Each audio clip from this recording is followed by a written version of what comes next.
to the burden of the taxpayer. It is unconscionable to know that government has added a whopping 82 billion Ghana cedis to its expenditure for 2023 alone compared to 2022. It is most shocking that the Akufo-Addo and Bawumia government continues to engage in profligate spending. Between January and September 2022, in a period of 9 months alone, the presidency saddled Ghanaians with the following. 1. The President Operational Enhanced Expenditure cost the suffering Ghanaian taxpayer a mind-boggling 59.4 million Ghana cedis. 2. The fuel bills paid at the presidency alone within the 9 months in office under the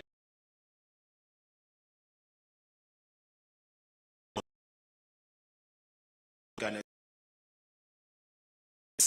conducted reveals that the government failed abysmally in its promise to slash fuel expenditure as promised by the finance minister by 50%. The President Akufo-Addo regional tours last year cost the suffering Ghanaian taxpayer a staggering 16.9 million Ghana cedis, the regional tours alone.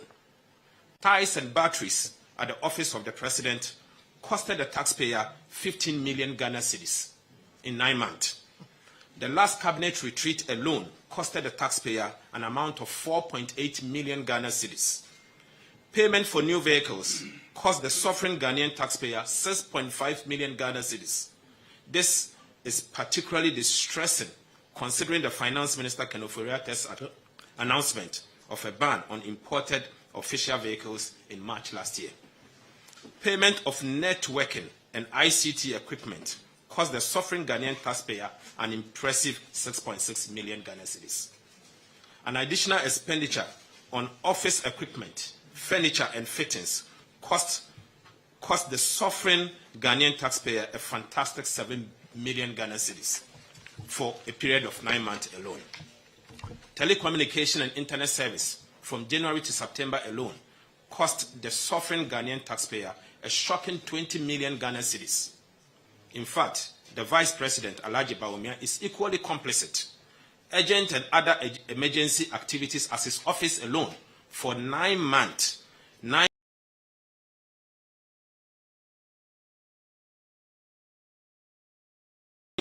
That the seriousness of the economic situation would finally prompt a reduction in the size of government, and that President Akufo-Addo will see wisdom in getting rid of the deadwood in his government who have nothing to offer this country.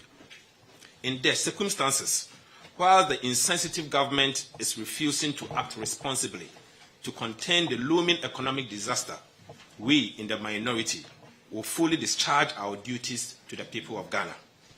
Ladies and gentlemen of the media, a couple of weeks ago, the President announced names of nominees for ministerial appointment. The vetting commenced this morning at 10 o'clock, immediately after this press statement. We in the minority wish to state it clear that we will remain committed to ensuring greater scrutiny and will spare no effort to proceed to protect the public purse. In line with this, we are taking part in the vetting processes so that at the very minimum, we can scrutinize the President's decision in bringing up these nominees. Again, the minority will not subscribe to a consensus vote at the level of the appointment committee. This will ensure that the matter is brought to the full House for a vote to be taken in secret. And I can assure you that we in the NDC stand united with our number of 136 for this expedition. We are calling on the following. 1, immediate reduction in the numbers of ministers from the current level of 86 to 65. 2, the merger of the following ministries. For example, 1, information and communications to be merged. 2, transport and railways to be merged. Chieftaincy and tourism, 3. 4, sanitation and local government, among others. And then agric and fisheries, if possible. The immediate reduction in the number of political appointees at the office of the President, we also expect that to be done. Immediately, we also demand an immediate scrapping of all amorphous creations and waste pipes Job for the boys. Appointment since the assumption of the office of the president in 2017. The work of these undefined amorphous creations must revert to established entities in the civil and public services that perform similar, if not the same functions. Some of these bizarre portfolios at the office of the president includes the following. 1. Youth Ambassador at the Diaspora Affairs. 2. Policy Associate. 3.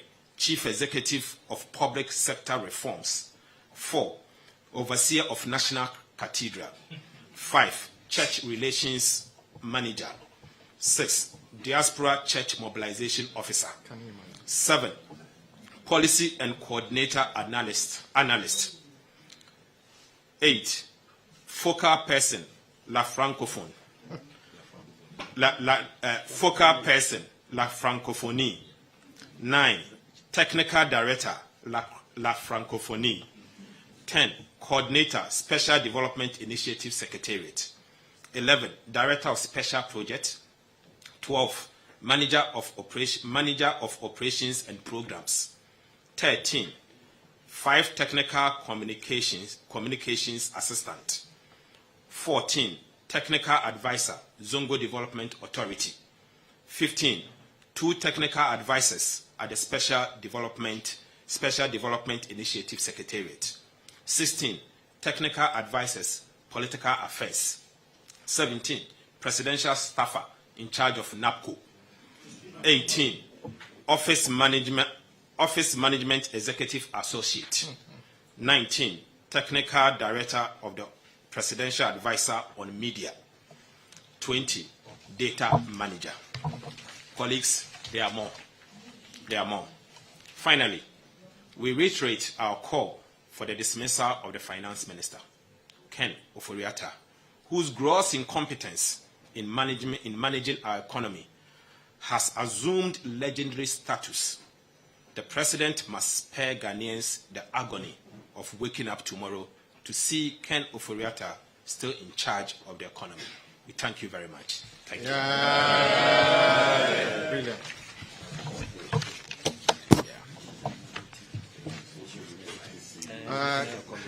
Do you have any questions? I think it's quite clear. Okay, you mentioned your name and your media house. Some of these ministerial appointments are very key and substantive ministries, trade, agri, and the likes. Whilst you may be making calls for the reduction of ministries, what should happen to these ministries whose substantive ministers have resigned, for which the president is seeking to replace? Okay, the next point. Yes, my name is Felix Yawa, Express News. Leader, you are saying that you are not approved and nominated. Most of these ministers were already approved, but they are doing replacement because they resigned. Are you saying that those ministries are not necessary? And second, you said you will not subscribe to consensus approval. So if at the end of your vetting, your side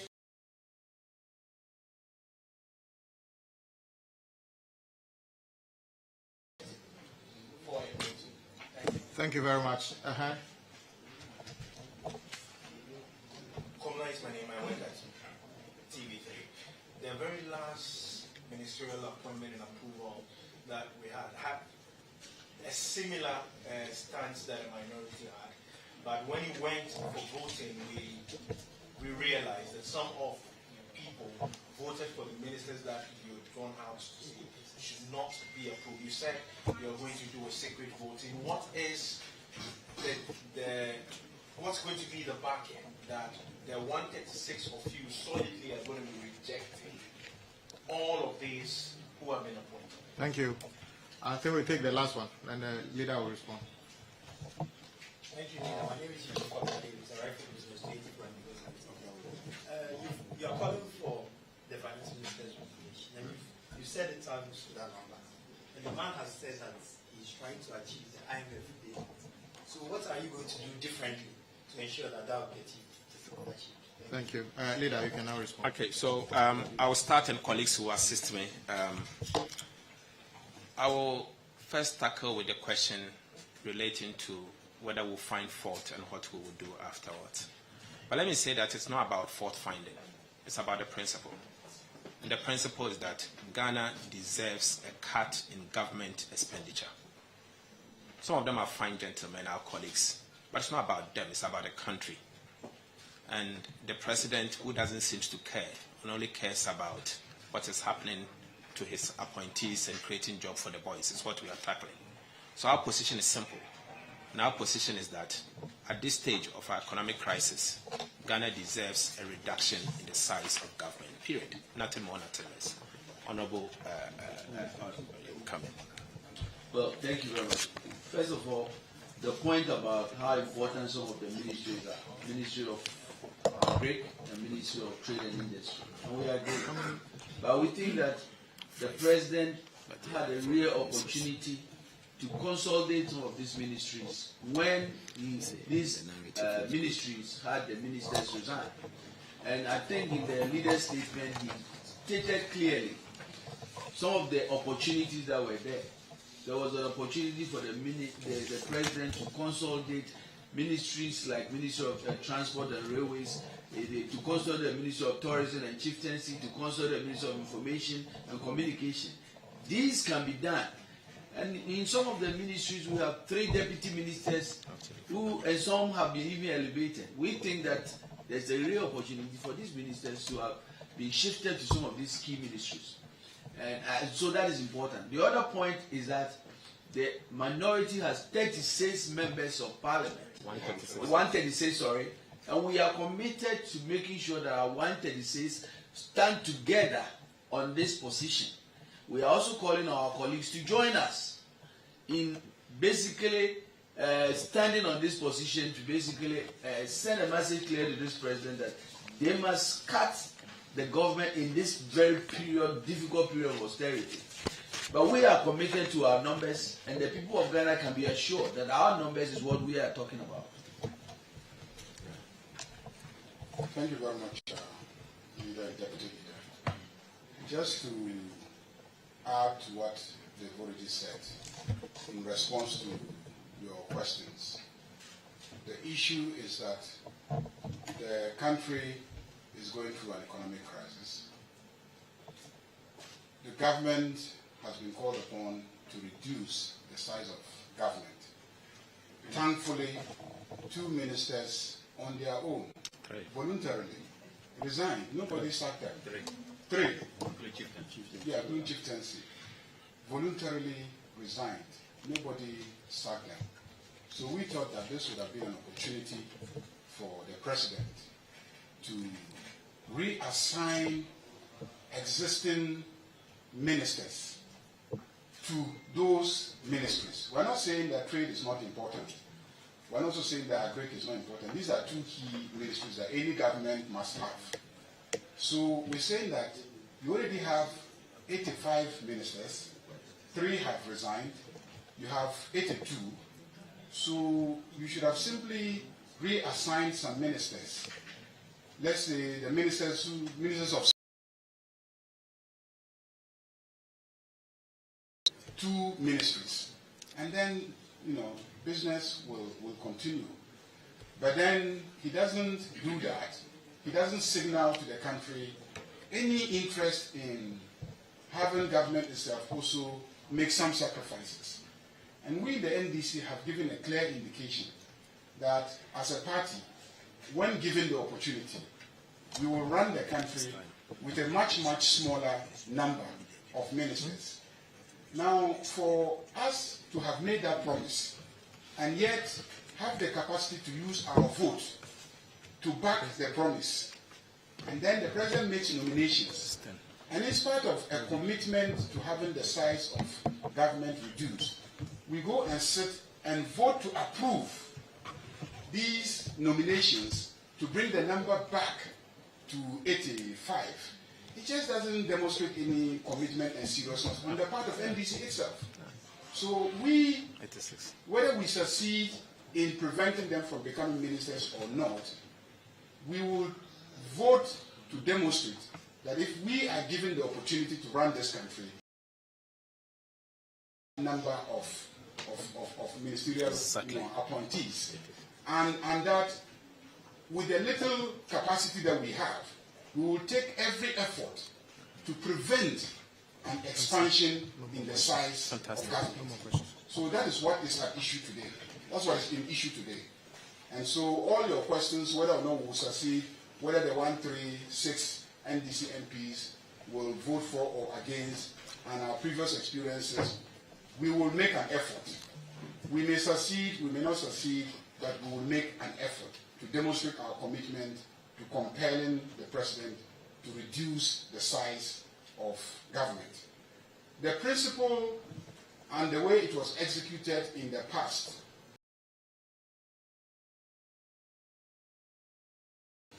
at that time, we agreed to approve some ministers and not to approve others. Probably some of our colleagues had some disagreements regarding the choices that were made and how those choices, were made. But today, it's one principle that we don't want the size of government to increase. And we all agree on that. So we don't foresee a situation where within the NDC we will break ranks. But the minority will break ranks. So I believe that when it comes to the vote, we will likely see all of us, working together to make this statement. We also believe that there are some people in the MPP who may even agree with us that this is not the time to be increasing the size of government, especially in the wake of the domestic debt.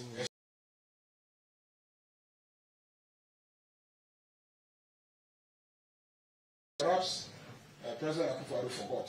So if we give him an opportunity, he probably withdraw the nominees and then reassign a few ministers to these ministries. Thank you. That's okay. All right. Thank you very much. I think that's it. I think leader has already addressed that. We are about to start the appointment committee meeting. So thank you very much for coming. Thank you for this as well.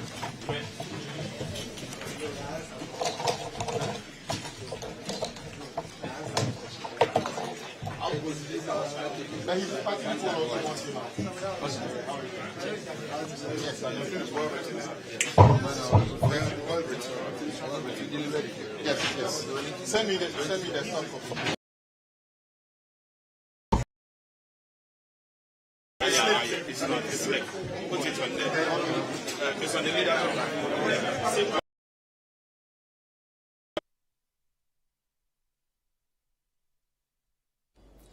All right, so there you have it. A quick update from Parliament with the minority, the leadership of the minority in Parliament, speaking to the press and basically letting their voice be heard as far as the government's decisions and its actions are concerned, asking the government to cut down and show leadership as far as managing the economic situation in the country is concerned and what their preferences and advice to the government is. Well, we're going to wrap up with Breakfast Daily here this morning. My name is David Kwekusechi. I did this today with Frema Edu Nyame. Keep watching Citi TV. Have a good day.